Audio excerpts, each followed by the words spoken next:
आज के इस वीडियो में हम लोग डिस्कस करेंगे दो ऐसे ETF के बारे में जिसमें अभी के समय 20% से ज़्यादा का हम लोग को डिस्काउंट देखने को मिल रहा है, यानी कि 20% से ज़्यादा ये ETF अभी के समय करेक्ट हो रखा है।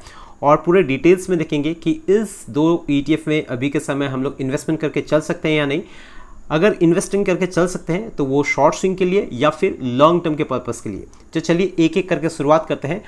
पहला जो ETF है वो मीरा एसेट की तरफ से स्मॉल कैप, इसका NSE कोड जो है वो स्मॉल कैप है, Mirae asset small cap 250 momentum quality 100 ETF। Current market price की बात करें तो 42 रुपीज़ 24 पैसा का देखने को मिल रहा है। ट्रेड इन्फॉर्मेशन में एक बार अगर हम लोग देख लें तो टोटल मार्केट कैप इस ETF का 579 करोड़ का यहाँ पे हम लोग को देखने को मिल रहा है। डेट ऑफ लिस्टिंग की बात करें तो 29 फरवरी 2024, तो लगभग 1 साल 2 महीने इस ETF को कंप्लीट हुए हैं मार्केट में लिस्ट हुए। चलिए एक बार हम लोग देख लेते हैं कि इस ETF का हिस्टोरिकल डाटा कैसे वॉल्यूम से इस ETF में हम लोग को डेली बेसिस पे ट्रेड होते हुए दिखते हैं। तो लास्ट ट्रेडिंग सेशन जो था 17 अप्रैल को, उस दिन का अगर वॉल्यूम हम लोग देखेंगे तो 18,64,000 का वॉल्यूम जनरेट हुआ था। उससे पहले देखें तो 22 लाख का, उससे पहले 21 लाख, 15 लाख, 11 लाख, 22 लाख, 52 लाख। तो जिस दिन लो लगा था यानी 7 अप्रैल को रिसेंट लो लगा था 38 तक आया था, उस दिन हम लोग को 52 लाख का यहाँ पे वॉल्यूम जनरेट होते हुए दिखा था। तो मिनिमम इस ETF में जो वॉल्यूम हम लोग को देखने को मिल रहा है डेली बेसिस पे वो 10 लाख के ऊपर का वॉल्यूम डेली बेसिस पे जनरेट हो रहा है। तो अच्छे खासे वॉल्यूम से इस ETF में डेली बेसिस पे हम लोग को ट्रेड होते हुए दिख रहे हैं। तो चलिए थोड़ा सा डिटेल्स में इसको हम लोग देख लेते हैं। चलते हैं चार्ट में और इसको एक बार हम लोग देख लेते हैं। गूगल फाइनेंस के चार्ट में जाके इस ETF का हम लोग डिटेल्स देख लेते हैं।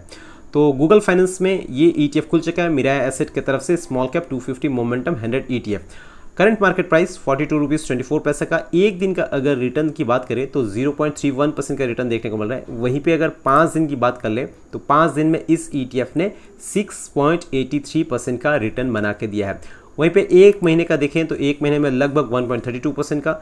6 मंथ की बात करें तो ये ETF अपने हाई से 6 मंथ के हाई से 18.80% करेक्ट हम लोग को देखने को मिल रहा है। एक साल की बात कर लें तो एक साल में ये ETF अभी के समय 7.81% डाउन है। एक साल में यानी कोई रिटर्न नहीं, नेगेटिव में रिटर्न देखने को मिल रहा है। वहीं पे अगर बात कर लें इसके ऑल टाइम हाई से तो ये ETF कितना अभी के समय हम लोग को डिस्काउंट पे देखने को मिल रहा है। तो जैसा कि हम लोग ने शुरुआत में ही कहा था कि दोनों ETF 20% से ज़्यादा डिस्काउंट में है, तो ये ETF मीरा एसेट की तरफ से स्मॉल कैप 250 मोमेंटम 100 ETF अभी के समय 21.39% डिस्काउंट पे देखने को मिल रहा है। तो क्या इस ETF में हम लोग को इन्वेस्टिंग करना चाहिए? तो देखिए अगर लॉन्ग टर्म का पर्पस है तो आराम से इन्वेस्टिंग कर सकते हैं। शॉर्ट टर्म के लिए मैं आप लोग को बाद में बताता हूँ, उससे पहले हम लोग दूसरा ETF भी एक बार देख लेते हैं। तो बढ़ते हैं अपने दूसरे ETF की तरफ। दूसरा ETF जो है वो कोटक महिंद्रा की तरफ से अल्फा, इसका NSE कोड जो है वो अल्फा है। अल्फा अगर टाइप करेंगे आपके ब्रोकर में तो वो आपको मिल जाएगा। NSE की वेबसाइट में भी देखेंगे तो अल्फा का इसका कोड है। अल्फा ETF वो दूसरा ETF है, ये अल्फा है। तो इसका करंट मार्केट प्राइस जो है 45 रुपीज़ 10 पैसे का देखने को मिल रहा है। ट्रेड इन्फॉर्मेशन की बात करें तो टोटल मार्केट कैप इस ETF का हम लोग को 602 करोड़ का यहाँ पे देखने को मिल रहा है। डेट ऑफ लिस्टिंग की बात करें तो यहाँ पे 29 दिसंबर 2021 देखने को मिल रहा है। लगभग 3 साल से ऊपर इस ETF को मार्केट में लिस्ट हुए हो चुके हैं। चलिए एक बार हम लोग हिस्टोरिकल डेटा में देख लेते हैं कि कैसे वॉल्यूम से इस ETF में डेली बेसिस पे ट्रेड होते हैं। तो यहाँ पे एक बार हम लोग देख लेते हैं इसका डेटा। तो 17 अप्रैल 2025 इस ETF में वॉल्यूम जनरेट हुए थे 31 लाख का। उससे पहले देख लें तो 16 लाख, 15 लाख, 14 लाख, 19 लाख, 23 लाख, 58 लाख। जो रिसेंट लो लगा था 39 का 7 अप्रैल में, उस दिन 59,86,000 का यहाँ पे हम लोग को वॉल्यूम जनरेट होते हुए दिखा था। तो मिनिमम अभी के अगर देखेंगे तो यहाँ पे 14 लाख का मिनिमम वॉल्यूम एक दिन में जनरेट होते हुए दिखा है।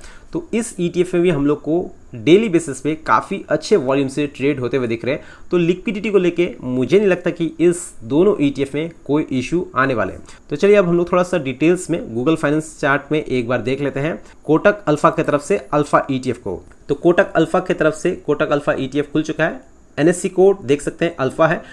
करंट मार्केट प्राइस 45 रुपीज़ 10 पैसा और एक दिन का रिटर्न की बात करें तो 0.31% का रिटर्न दिया। वहीं पे अगर 5 दिन की हम लोग बात कर ले तो 5 दिन में इस ETF ने 7.97 यानी 8% का रिटर्न दे दिया है। एक साल का रिटर्न देखेंगे तो माइनस में होगा, पर अगर 5 दिन का अगर रिटर्न की बात करें तो यहाँ पे 8% तक का रिटर्न यहाँ पे जनरेट करके दिया है। एक महीने की बात कर ले तो एक महीने में इस ETF में हम लोग को 1.58% का रिटर्न देखने को मिल रहा है। 6 महीने की बात करें तो 6 महीने में ये ETF 19% करेक्ट हो चुका है। वहीं पर अगर बात कर ले एक साल की तो इस ETF में एक साल में अभी के समय -3.63% का रिटर्न बना के दिया है, यानी नेगेटिव में इसका रिटर्न देखने को मिल रहा है। वहीं पे अगर बात कर लें ऑल टाइम हाई से ये ETF अभी के समय कितना करेक्ट है, तो ऑल टाइम हाई से देखेंगे तो ये ETF अभी के समय 24.37% हम लोग को करेक्ट देखने को मिल रहा है। तो अगर आप लॉन्ग टर्म इन्वेस्टर हैं तो आराम से हम लोग यहाँ पे इन्वेस्टिंग करके चल सकते हैं।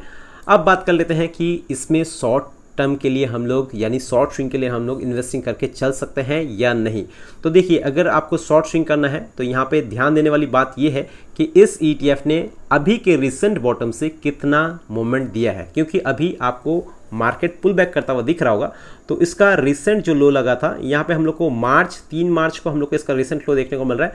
वहाँ से 17 अप्रैल 2025 में 10.71% का रिटर्न बना के दे दिया है। यानी इसने अपने जो रिसेंट लो से अभी तक यानी 17 अप्रैल तक देखेंगे तो इस ETF ने इस शॉर्ट ड्यूरेशन में 40 से 45 डेज के अंदर 10.71% का रिटर्न बना के दे दिया है, जो कि इसके पिछले एक साल के रिटर्न से भी बहुत ज़्यादा है। माइनस में एक साल का रिटर्न तो हम लोगों ने देखा वहाँ माइनस में, पर अगर 40 से 45 दिन यानी 1.5 महीना पकड़ लेते हैं, 1.5 महीने का रिटर्न देख ले तो यहाँ पे लगभग 11% के करीब इस ETF ने रिटर्न बना के दे दिया है। तो शॉर्ट स्विंग के लिए मैं बोलूँगा अभी के लिए अवॉइड करना है, नहीं करना है। अगर आप शॉर्ट स्विंग के लिए सोच रहे हैं, नहीं करना है। मिनिमम ड्यूरेशन 1 साल का होना चाहिए, उसके बाद ही आपको इस ETF में इन्वेस्टिंग करना चाहिए। अगर आपका ड्यूरेशन 1 साल से ज़्यादा 2 साल 3 साल के लिए है तो आराम से इसमें इन्वेस्टिंग करना चाहिए। पर अगर आप सोच रहे हैं कि इसमें शॉर्ट स्विंग करेंगे तो अभी के लिए होल्ड करना है, यहाँ से और थोड़ा करेक्ट होना चाहिए, उसके बाद ही हम लोग, क्योंकि इसका RSI अगर जाके देखेंगे तो RSI इसका लगभग 50 के ऊपर आ चुका है। और हम लोग हमेशा RSI में कब इन्वेस्टिंग करते हैं, जब कोई भी ETF का RSI 40 के नीचे आ जाता है तो हम लोग उस ETF को प्रिफर्ड करते हैं इन्वेस्टिंग के पर्पज से, शॉर्ट स्विंग के पर्पज से। देख लेते हैं दूसरे ETF ने कितना मोमेंट दिया है हाल फिलहाल में। कोटक अल्फा को हम लोगों ने देख लिया, अब हम लोग देख लेते हैं स्मॉल कैप को। मीरा एसिड की तरफ से स्मॉल कैप ETF का इसने कितना हाल फिलहाल पे मोमेंट दिया है। तो इसका भी अगर 1 साल का हम लोग यहाँ पे चार्ट पे लगा लेते हैं और रिसेंट लो वही इसका भी 3 मार्च से 17 अप्रैल तक इस ETF ने 10.25% का रिटर्न जनरेट करके दिया है। तो दोनों ETF ने लगभग 10% से ऊपर का मूवमेंट दिया है लास्ट 1.5 महीने में, जो कि इसके 1 साल का रिटर्न जो है यहाँ पे देखने को मिल रहा है आपको 7.81% लॉस में है। वहीं पे लगभग 1.5 महीने में इस ETF ने भी 10% के ऊपर का रिटर्न बना के दिया है। तो शॉर्ट स्विंग के लिए दोनों ETF को अभी के समय मेरे हिसाब से अवॉइड करना चाहिए। और अगर आपका विजन 1 साल से ऊपर का है, 1 साल 2 साल से ऊपर का है, तो आराम से इस जगह भी इन्वेस्टिंग करके चल सकते हैं। और एक बात कि अगर आप लोग इस दोनों ETF में इन्वेस्टिंग करने का सोच रहे हैं तो खुद का एनालाइज, खुद का रिसर्च करके ही इन्वेस्टिंग कीजिएगा और अपने फाइनेंशियल एडवाइजर से जरूर से एक बार बात कर लीजिएगा इन्वेस्टिंग करने से पहले। तो चलिए आज के लिए बस इतना ही।